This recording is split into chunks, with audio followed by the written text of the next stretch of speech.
Meus meninos e minhas meninas, beleza? Bora continuar aqui com a nossa brincadeira, principalmente agora que nós vamos entender um pouco da função sigmoide, tá? Que é exatamente essa função aqui, né? Lembremos que quando nós estamos tratando sobre um valor que vai ser acrescentado aqui, se esse x se ele for negativo, ele vai se transformar em positivo. Se meu x ele for positivo, ele vai se transformar em negativo, tá? Porque afinal de contas eu estou multiplicando por menos x, independente de qual valor que vem aqui nesse meu x. Ele pode ser um valor positivo, ele pode ser um valor negativo, só que ele ainda assim vai ser multiplicado por menos 1, tá? Porque eu tenho um negativo, é multiplicar por menos 1, tá? Eu simplesmente só estou invertendo os sinais. Beleza? Então eu fiz uma pequena planilhinha Excel. Eu coloquei aqui minha constante de Euler, né, que é o meu númerozinho E. E eu vou fazer o seguinte, eu vou simplesmente pegar aqui o minha constante de Euler, beleza? E vou fazer o quê? Eu vou elevar a menos 1 vezes este valor aqui, beleza? Então veja que ele ficou um número bem grande. Então foi para 22 mil. Se eu vier para cá e colar aqui, olha só, ele vai ficando, né? Conforme vai diminuindo, conforme vou tendendo a zero, ele vai tendendo a zero, né? Mas conforme eu vou aumentando, veja que ele vai se transformando num número muito grande. Se eu vier e eu fizer exatamente aqui, nos números positivos, o que ele vai tender? Aqui ele vai tender, né? Aqui ele vai tender, veja que ele não está tendendo exatamente a zero, né? Então, tanto que se eu fizesse aqui, por exemplo, menos 0,1, menos 0,101 e menos 0,001, por exemplo, só para a gente poder colocar. E aqui eu vou ter 0,1, 0,01 e 0,001. Se eu vier para cá e copiar e colar, pum, pum. Então veja que aqui, conforme eu vou chegando do zero, de um lado, ambos os lados eles vão chegando em 1, né? Eles vão se tornando 1, né? Então aqui ele está tendendo a 1, aqui ele também está tendendo a 1. Tanto que se eu vir aqui menos 0,001, 0001, né? E aqui eu 0,0001, né? E eu vier aqui simplesmente e copiar, né? Então eles estão tendendo a 1. Beleza? Então, assim, quando a gente está vendo um número muito pequeno de ambos os lados, digo pequeno, assim, tipo, tudo bem que números negativos são menores que números positivos, mas eu estou falando assim, conforme ele vai tendendo a zero, o meu número vai se tendendo a 1. Né? Então, o meu valor, né, o resultado do meu E elevado a menos x, ele vai tendendo a 1. Só que o comportamento é um pouco diferente. Conforme eu vou diminuindo o meu número, neste caso eu vou tendo um número menor, 2, 3, 4, 5, 6, 7, 8. Veja que ele vai saindo, ele sai aqui do 1, né? Vai para 2, 7, 1, que neste caso é ele mesmo. Depois vai para 7, 20, 54, 148. Então veja que ele vai tendendo a um número, ele vai tendendo a um número infinitamente positivo, tá? Só que quando a gente está tratando de números positivos, ele vai diminuindo. Então veja aqui com 1 já é 0,36, 0,135, 0,4, 004, 001, 01 neste caso, né? Perdão, que eu estou falando só os números depois da vírgula, 002, 009, 0009, 0003, né? 00123. E aqui a gente já começa já o 4,5 elevado a 10 vezes 10 elevado a menos alguma coisa, né? Então, tipo assim, né? Então a gente já está falando de um número bem pequeno. Beleza? Então é o seguinte. Então a gente aqui temos dois comportamentos, principalmente quando nós estamos falando sobre o nosso E. Tá? Então se a gente pegar aqui para o limite, conforme x se aproxima de infinito positivo, do meu E elevado a menos x, veja que eu estou falando do E elevado a menos x, eu não estou falando da função inteira sigmoide, eu só estou falando só da minha função de x, ele tende a onde? Ele tende a zero. O meu valor ele tende a zero. A gente pode ver aqui, ó. Conforme ele vai ficando pequeno, o meu valor vai ficando menor ainda. Então, se eu pegasse, por exemplo, menos 20, veja que, meu, é 2,06 expoente a menos 0,9. Então, tipo, velho, é um valor muito pequeno. Você tem, tipo, uns 8, 9 zeros antes desse 2. Ok? Ah, se fosse a 30, menos 14. Então, tipo, meu, é um número muito pequenininho. Ele vai literalmente tender a zero. tá? Quando o meu limite de x ele tende a menos infinito, né? Ou seja, tipo, ele vai tendendo a números negativos, do meu e elevado a menos x, o meu valor ele tende a positivo, ele tende a infinito positivo. Então, assim, conforme eu vou deixando um número menor, eu vou passando para x, beleza? Ele vai tender a zero.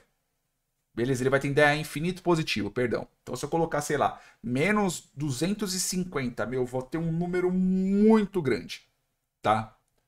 E aí é o seguinte, se eu pegar o meu limite aonde x tende a zero, beleza? De e elevado a menos x, qualquer número expoente que tenha um expoente zero, né? Então, por exemplo, eu vou colocar aqui minha constante de Euler elevado a zero, ele é 1.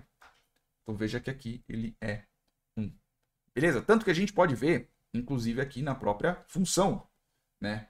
Seja dos dois lados, seja do número do lado positivo ou do lado negativo, né? Então a gente pode considerar que realmente ele vai tendendo a 1, tanto aqui, tanto aqui.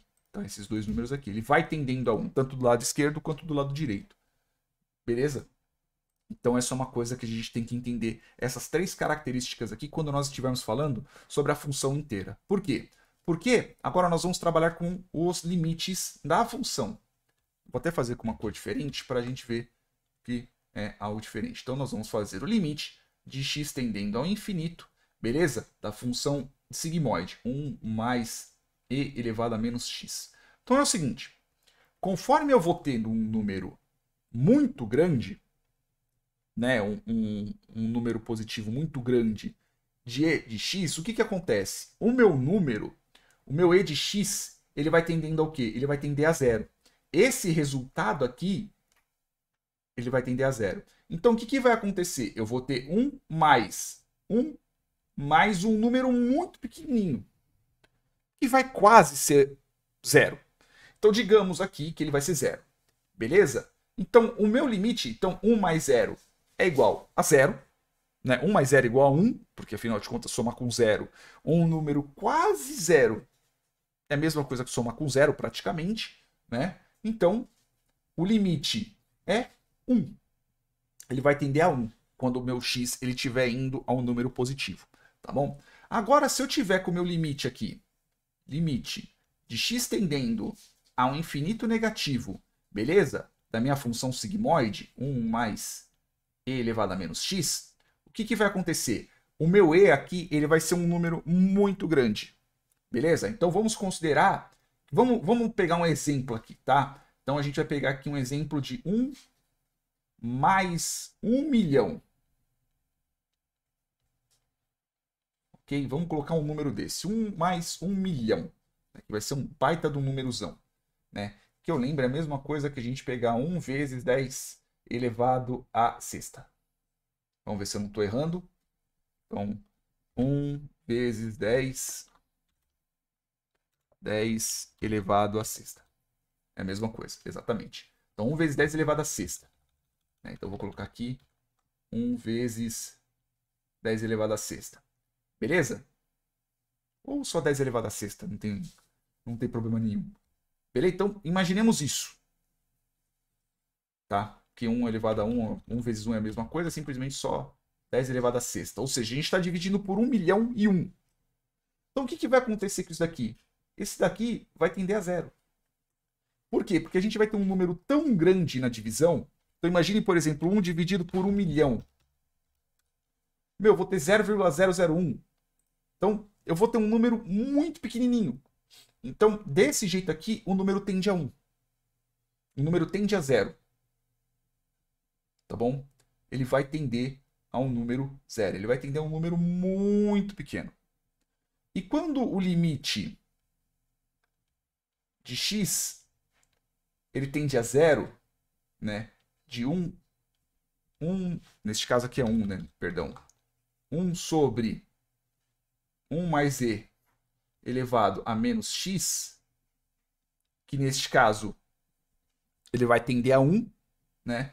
Então, quando 1 vai ser a mesma coisa que eu estar dividindo por 2, que é a mesma coisa que eu ter 0,5. Então essa é a diferença dos dois. Né? Então essa é a diferença da minha função. E é por isso que quando ele faz, quando o gráfico da função sigmoide é exatamente esse. O gráfico da função sigmoide é isso aqui, ó. Então eu tenho aqui os meus valores, aqui eu tenho meu eixo y, certo? Aqui eu tenho meu x. Aqui ele tende a infinito negativo, aqui ele tende a infinito positivo. Ok? Então, quando ele tende a infinito positivo, qual que é a tendência dele? A tendência dele é ir para 1. Então, aqui é o 1, beleza? Aqui é o 0,5 e aqui é o 0. Não está em escala, mas enfim. Quando eu tenho o negativo, então, quando eu tenho o negativo, ele vai para 0, beleza? Então, ele vai para 0, aí ele vai começar a chegar mais aqui próximo. Ele vai subir para 0,5, porque afinal de contas meu x é igual a 0, exatamente como está aqui. E daí ele vai passar a se aproximar infinitamente do meu 1, que é exatamente este ponto aqui. Quer dizer que ele vai chegar no 1? Não. Ele vai se aproximar tanto, do 1, que a gente pode considerar ele como 1. Aqui embaixo também é a mesma coisa. Ele vai se aproximar tanto do zero, que a gente pode classificar ele como 0. Tá? E essa é a explicação da função sigmoide. Tá? Para poder entender ela um pouco mais, você tem que entender pelo menos um tiquinho de limite. Né? Eu explico isso nos meus vídeos de cálculo, mas eu acho que não ficou tão difícil assim para poder entender a função sigmoide em si. Tá bom? Beleza? Espero que vocês tenham entendido, espero que vocês tenham gostado. Eu falo para vocês que vamos ver, estamos falando de 2022, né? Mais ou menos desde 2019, estou estudando para poder explicar só esse pedaço para vocês, tá bom? E para eu poder entender também. Belezinha? É isso aí, meus queridos. Beijos carinhosos na bunda de vocês e até mais. Tchau.